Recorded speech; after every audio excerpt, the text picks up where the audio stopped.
जब भी मेरी बीवी प्रेग्नेंट होती तो मेरा नौकर बहुत खुश होता और कहता, मालिक मैं बाप बनने वाला हूँ। क्योंकि वह केवल 21 साल का था और जब मेरी बीवी का डिलीवरी का समय होता तो मुझसे छुट्टी मांग लेता और कहता कि मुझे अपनी बीवी को अस्पताल लेकर जाना है। मैं बहुत हैरान हो जाता था कि उसने इतनी सी उम्र में शादी कर ली। एक दिन मैं अपनी बीवी को मायके छोड़ आया तो आधी रात को प्यास लगी तो पानी पीने को रसोई में आया। तभी खिड़की से मैंने नौकर के कमरे की लाइट जलती देखी तो मैं चौंक गया। जब मैंने नौकर के कमरे में अंदर जाकर देखा तो मेरी आंखें फटी की फटी रह गई, क्योंकि वहाँ मेरी बीवी। मेरी शादी को 4 साल पूरे होने के बाद मेरी बीवी ने सबसे बड़ी खुशखबरी मुझे सुनाई थी। वे कहने लगी, यश मैं माँ बनने वाली हूँ। ये खबर सुनने के बाद मुझे अपने कानों पर विश्वास नहीं हो रहा था। मैंने कहा, पूजा ये तुम क्या कह रही हो? यश मैं सच कह रही हूँ, आपकी कसम। बहुत जल्द हमारे पास एक नन्हा सा मेहमान आ जाएगा। उसकी बात सुनकर मेरे दिल में तो खुशी की लहर दौड़ने लगी। मैं बोला, पूजा आज तुमने मेरा जीवन सफल कर दिया है। तुम रुको, मैं ये खबर अपनी माँ को सुना कर आता हूँ। मैं जल्दी से अपने कमरे से बाहर आ गया था।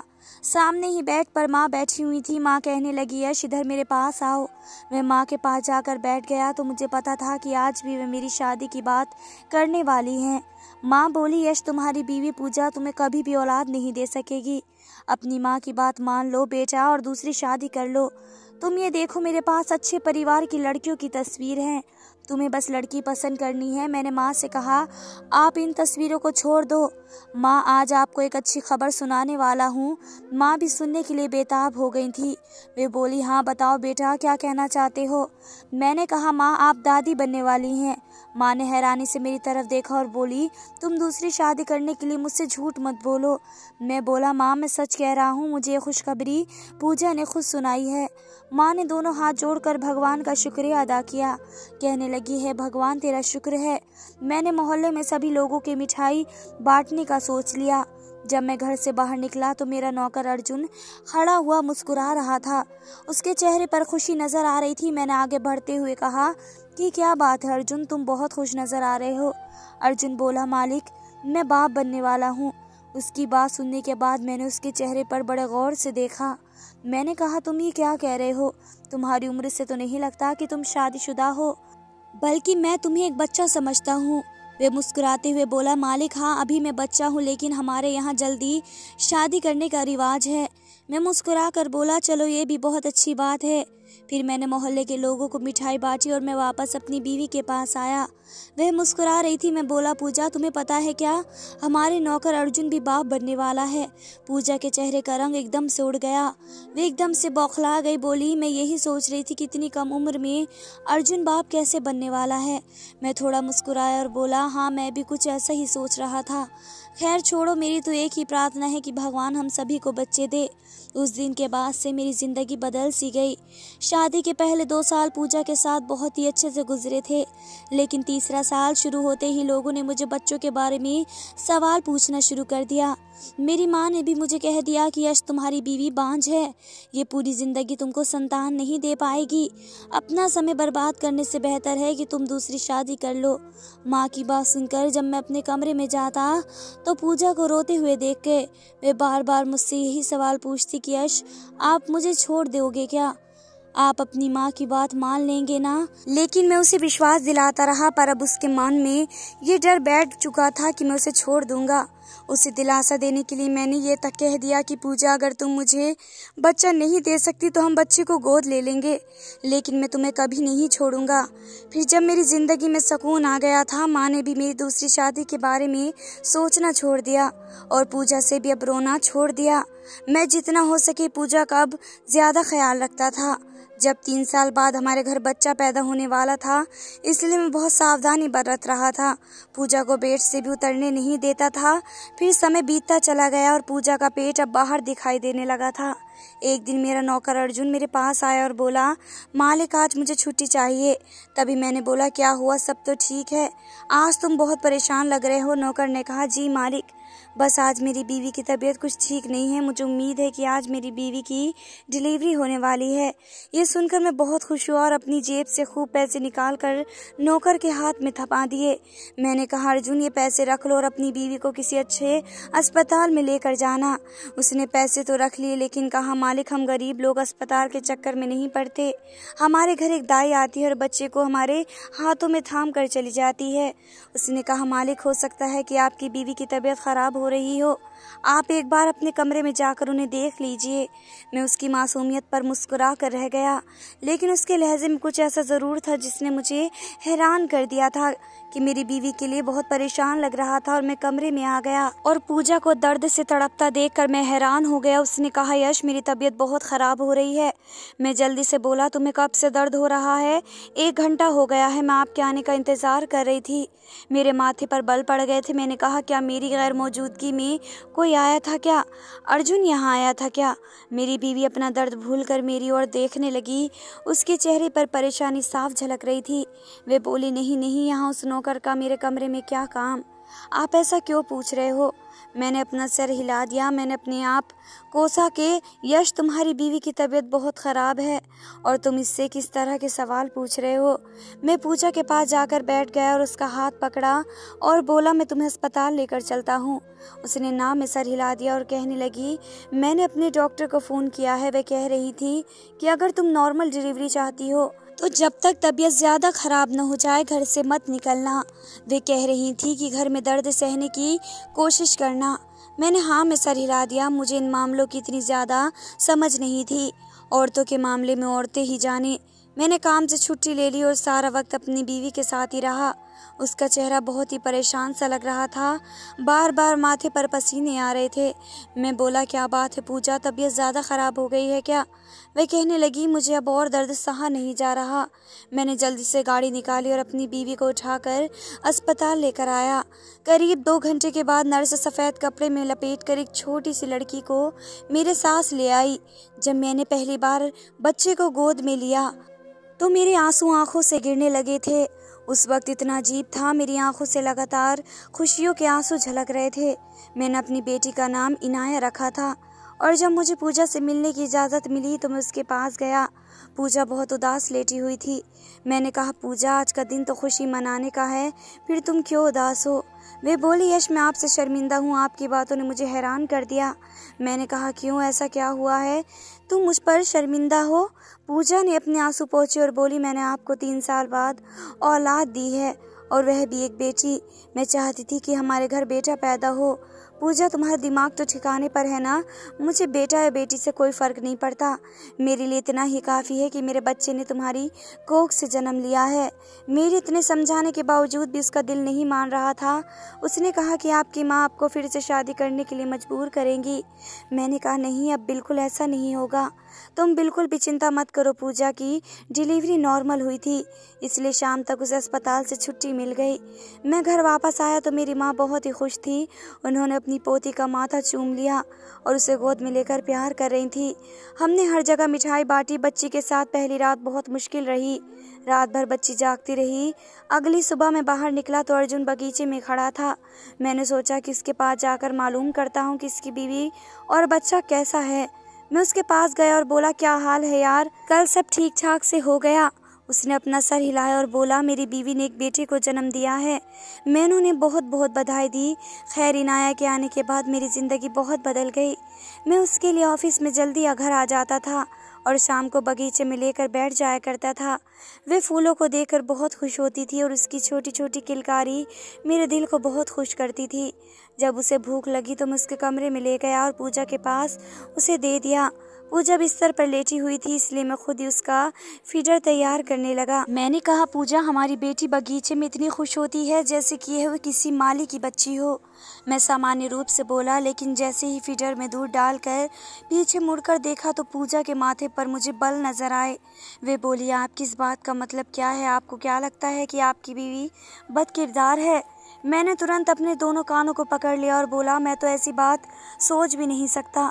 मैं इस बात से बहुत ही परेशान हो गया था कि पूजा ने कैसे सोच लिया कि मुझ पर शक कर रहा हूँ। खैर, तो मुझे ऑफिस से फ़ोन आया। मुझे बताया गया कि कोई फॉरेन कंपनी अब हमारी कंपनी को ख़रीदने आ गई है, इसलिए मुझे फ़ौरन ऑफिस जाना पड़ा था। मैं पूजा को बोल कर निकला कि मैं ऑफिस जा रहा हूँ। उसने मुझे कुछ नहीं कहा, सिर्फ सर हिला दिया। मुझे पता था कि वह मुझसे नाराज़ है, इसलिए मैंने भी सोचा कि घर से जाना ही अच्छा है। खैर, मैं अपनी गाड़ी निकाल कर ऑफिस की ओर जा रहा था कि तभी मेरे बॉस का मुझे फ़ोन आ गया। उन्होंने मुझे एक फ़ाइल के बारे में बताया जो मुझे लेकर जानी थी, इसलिए मुझे आधे रास्ते में ही घर वापस जाना पड़ा। मैं अपनी धुन में अपने कमरे की ओर बढ़ रहा था, तभी मेरे कानों में मेरी बीवी की आवाज़ आई। ना जाने वे किससे बात कर रही थी। वे कह रही थी कि तुम्हें पता है क्या, आज इनाया के बारे में यश ने क्या बात की। वे कह रहा था कि इनाया तो किसी मालिक की बेटी लगती है। मैंने एक झटके में दरवाज़ा खोला क्योंकि मैं जानना चाहता था कि मेरी बीवी इतनी पर्सनल बात किससे कर रही है। सामने का मंजर देखकर मेरा दिल एकदम से थम सा गया, क्योंकि वहाँ कोई और नहीं अर्जुन खड़ा हुआ था, जबकि पूजा के चेहरे की हवाएं उड़ी हुई थी। मैंने कहा, अर्जुन तुम यहाँ पर क्या कर रहे हो? तुम इस वक्त बगीचे में होना चाहिए। अर्जुन हकलाते हुए बोला, जी मालिक, मुझे तो मालकिन ने बुलाया था। मैंने अपनी आंखों से बीवी की ओर देखा तो उसने जल्दी से अपने पर्स से 1000 का नोट निकाल कर अर्जुन को पकड़ा दिया और बोली, तुम इन पैसों से अपनी बेटी के लिए कुछ खरीद लेना। उसने पैसे लिए और कमरे से बाहर चला गया। पूजा बहुत ही घबराई हुई थी। वे बोली, दरअसल मुझे इनाया के लिए खैरात देनी थी, इसलिए मैंने अर्जुन को बुलाया क्योंकि उसका छोटा बच्चा हुआ है। मैंने सर हिलाया और अपनी फाइल निकाल कर बाहर निकल गया। पूजा की आवाज़ अभी तक मेरे कानों में गूंज रही थी कि वे एक नौकर के साथ इतनी खुलकर कैसे बात कर सकती है। मैंने तो आज तक उसे कभी किसी के साथ इस तरह बात करते नहीं देखा। मैं खुद को शांत करने की पूरी कोशिश कर रहा था। मैं अपना मन इस बात से हटाना चाहता था। तब मैंने सोचा कि मेरी बीवी सच में हालात से लड़ने वाली औरत है। वे यकीनन यही सोचती होगी, जब मेरी बेटी के पास सब कुछ मौजूद है तो मालिक की बेटे के पास भी कुछ न कुछ ज़रूर होना चाहिए। खैर, वक्त ऐसे ही बीत गया और इनाया जब 3 साल की हुई तो पूजा ने मुझे फिर से खुशखबरी सुनाई कि वे फिर से माँ बनने वाली है। मैं भगवान का जितना शुक्रिया अदा करना चाहता था उतना कम था। मैं इतने लंबे समय से बच्चों के लिए तरस रहा था और अब भगवान मुझे खुशियाँ ही खुशियाँ दे रहा था। मैं इनाया को गोद में उठाकर बाहर ले आया। आकाश में उड़ती पंछियों को देखकर बहुत खुश हुई। तभी मेरी नज़र नौकर अर्जुन पर पड़ी, जो बहुत खुश नजर आ रहा था। वे पौधे को पानी दे रहा था और साथ साथ गुनगुना रहा था। मैं बोला, क्या बात है, तुम बहुत खुश नजर आ रहे हो। हाँ मालिक, भगवान ने मेरी सुन ली। मेरी बीवी पेट से है। और मैं हंस दिया और मैं बोला, क्या बेहतरीन इत्तेफाक है कि मेरी बीवी भी पेट से है। मेरी बात सुनकर वे चुप हो गया। वह बात सुनकर उसने मुझे बधाई दी, लेकिन वह मुड़कर खड़ा हो गया। और दूसरी बार फिर से ऐसा हुआ कि जिस दिन मेरे घर बेटी का जन्म हुआ उसी दिन नौकर अर्जुन की बीवी ने भी बच्चे को जन्म दिया। खैर, मैंने अर्जुन से पूछा कि तुम्हारा बेटा हुआ है या बेटी। उसने हंसते हुए कहा कि मेरे यहाँ दूसरा बेटा पैदा हुआ है। मैंने खुशी से कहा कि ये तो भगवान की देन है। लेकिन पूजा इस बार भी बहुत उदास थी। मैंने उससे कहा कि औलाद भगवान की मर्जी से है। तुम बेवजह बेटियों को पैदा होने पर दुखी होकर भगवान को नाजायज़ मत करो। फिर दूसरी बेटी तो मेरे लिए बहुत ही लकी साबित हुई। इसके पैदा होते ही मेरी तरक्की हुई। मुझे अचानक से मेरे बॉस ने अमेरिका भेजने का फैसला लिया। आज शाम की फ़्लाइट थी। जब मैंने ये बात अपनी बीवी को बताई तो वह बहुत ही परेशान हो गई, क्योंकि माँ भी अपनी बहन के गई थी। वह कहने लगी, मैं घर में कैसे रहूँगी, फिर दो बच्चों को संभालना बहुत ही मुश्किल काम है। मैंने कहा, हाँ मुझे तुम्हारी परेशानियों का ख्याल है, लेकिन मैंने इरादा कर लिया है, मैं तुम्हें तुम्हारे मायके छोड़ आऊँगा। वह भी तैयार हो गई तो मैं उसे छोड़ कर आ गया। मेरी फ़्लाइट रात 2 बजे की थी, लेकिन फ़्लाइट लेट हो गई। अब मेरा प्लान सुबह 5 बजे उठना था। मैं अपने कमरे में बैठा ऑफिस की कुछ ज़रूरी फाइलें देख रहा था कि अचानक मेरी नज़र नौकर के कमरे पर पड़ी। उसके कमरे की लाइट जल रही थी। अर्जुन उस कमरे में अकेला रहता था। वह अपनी बीवी को साथ नहीं लेकर आया था। मैं सोने लगा कि वह इतनी रात को यहाँ क्या कर रहा है, कहीं उसकी तबीयत तो ठीक नहीं। यही सोचते हुए मैं जल्दी से उठकर खड़ा हो गया और उसके कमरे में जाकर उसका हालचाल जानना चाहा। मैं दरवाजे तक पहुंचा। जैसे ही हैंडल पर हाथ रखा तो मेरे कानों में एक औरत की आवाज़ सुनाई दी, अर्जुन, मैं तुम्हारी बेटियों को तुमसे मिलवाने लाई हूँ। ये आवाज़ तो जानी पहचानी से लग रही थी और ये किसी और की नहीं बल्कि मेरी बीवी पूजा की थी। मेरे सर पर तो आसमान गिर पड़ा। मैंने जल्दी से दरवाज़ा खोल दिया। सामने ही मेरी बीवी दोनों लड़कियों को लिए खड़ी थी और अर्जुन भी खड़ा था। पूजा मुझे देखकर गुमसुम सी हो गई। मैं बोला, ये क्या बकवास है। पूजा रोने लगी। वह बोली, यश, मैं आपको सब कुछ सच सच बता देती हूँ। मैंने उसके चेहरे पर थप्पड़ मारा और बोला, अपनी बकवास बंद करो। तुम जैसी औरत मैंने आज तक नहीं देखी। दिल तो चाहता है कि तुम्हें अभी तलाक दे लेकर यहाँ से निकाल दूँ। तलाक की बात सुनकर पूजा मेरे पैरों में गिर गई और बोली, भगवान के लिए मेरे साथ इतना बड़ा जुल्म मत करना। मैं बहुत ही मजबूर थी। शादी के 3 साल तक हमारे यहाँ औलाद नहीं हुई। कसूरवार कौन था? कोई भी नहीं, क्योंकि औलाद भगवान के हाथ में होती है। वे जिसे चाहे अपनी झोली औलाद से भर देता है और जिसे चाहे उसे खुशी से दूर रख देता है। और फिर लोग मुझे ही क्यों दोषी समझते रहे थे। मैं बहुत मजबूर हो चुकी थी। जब मैंने खुद की जांच करवाई तो वह डर सच साबित हुआ था कि मैं माँ नहीं बन सकती। तुम्हारी माँ जो मुझे बांझ को लेकर ताने मारती थी, वे सच था। मैं सच में औलाद पैदा करने के काबिल नहीं थी। मैं यह हकीकत तुम्हें बता नहीं सकती थी, फिर तो तुम मुझे छोड़ देते। इसलिए मैं घर के नौकर को विश्वास में लेने की कोशिश की। मैंने उससे कहा कि मैं बच्चे को गोद लेना चाहती हूँ, तो मेरी मदद करो। वे बोला, मेरी बीवी पेट से है, हमें इस बच्चे की ज़रूरत नहीं है, क्योंकि मेरे 4 बच्चे हैं। अगर आप कहें तो मैं औलाद आपको दे दूंगा, मगर फिर आपको मेरा ख्याल रखना होगा। इसलिए मेरे मन में यह ख्याल आया कि क्यों ना मैं सबको बता दूं कि मैं पेट से हूँ। और फिर मैंने वैसे ही किया। मैंने अर्जुन को इसी औलाद के खातिर 2 लाख दे दिए थे और इनाया हमारी हो गई थी। लेकिन मेरी ये ख्वाहिश थी कि हमारे घर एक बेटा भी पैदा हो जाए। इसलिए मैंने नौकर अर्जुन से कहा कि मुझे एक बेटी की ज़रूरत है। वह बोला कि मेरी बीवी आपके लिए बच्चा पैदा करने के लिए तैयार है। मैं बहुत खुश हुआ। मैं जिस दिन वह पेट से हुई थी, मैंने आपको कह दिया कि मैं पेट से हूँ।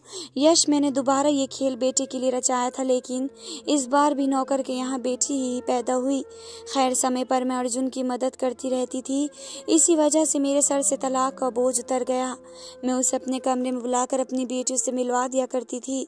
फिर आज आपने बताया कि आज आप अमेरिका जा रहे हैं, तो मैंने नौकर से कहा कि अपनी बीवी को लेकर यहीं आ जाना, मैं बच्चों से उसे मिलवा दूंगी। अर्जुन तो अपनी बेटी को देखने आया था, लेकिन उसकी बीवी नहीं आई। कहने लगी कि मैं एक बार जो चीज़ देती हूँ, अब मैं पीछे मुड़कर उसे नहीं देखना चाहती। यह मेरी हकीकत है। यश, मुझे माफ़ कर दो। मैंने ये सब आपके प्यार के लिए किया था। मैं आपको खोना नहीं चाहती थी। मैंने गुस्से से चिल्लाते हुए बीवी को बोला, पूजा, मैंने तुमसे कहा था कि बच्चा गोद देने को तैयार है, फिर तुमने मुझे ये सब क्यों छुपाया? तुमको मुझे सच बता देना चाहिए था। पूजा ने मेरे आगे हाथ जोड़ दिए। उस वक्त मेरे सामने एक मजबूर पत्नी खड़ी थी, जिसे इस समाज के लोगों ने इस हद तक मजबूर कर दिया था कि उसे पैसों से औलाद खरीदने पर मजबूर होना पड़ा। मुझे उस वक्त उस पर बहुत दया आई। मैं जानता था कि वह मुझ पर भरोसा नहीं कर सकती थी, क्योंकि समाज में ऐसे भी लोग हैं जो दूसरी शादी के लिए हमेशा तैयार रहते हैं। जरा भी इशारा मिले तभी फौरन दूसरी चाहत में अपनी पहली पत्नी को छोड़ने के लिए तैयार हो जाते हैं। मैंने आगे बढ़कर पूजा के आंसू पहुँचे। मैंने कहा, पूजा, मुझे तुमसे सिर्फ इस बात की शिकायत है कि तुमने मुझसे इतनी बड़ी बात क्यों छुपाई? उसने मेरी तरफ विश्वास से देखा और बोला, क्या आपने मुझे माफ़ कर दिया? मैंने हाँ में सर हिला दिया तो एकदम वे शांत हो गई और बोले, यश, हम इन लड़कियों को अपने साथ में रख सकते हैं ना? मैंने बोला, पगली, ये हमारी बेटियां हैं, हमारे साथ नहीं रहेंगी तो कहाँ जाएंगी? मेरी बात सुनते ही पूजा की आंखों में खुशी के आंसू आ गए। मैंने नौकर अर्जुन का शुक्रिया अदा किया और उससे विनती की कि इस राज को अपने सीने में ही दबा कर रखे। वे बोला, ऐसा ही होगा। फिर मैंने अपनी बेटी को उठा लिया। फिर पूजा मेरी तरफ देखकर मुस्कुराने लगी। मैंने पूजा का हाथ पकड़ा और उसे अपने कमरे की ओर ले गया, क्योंकि वह मेरी बीवी थी और मेरी इज्जत थी। उसकी जगह मेरे घर में थी।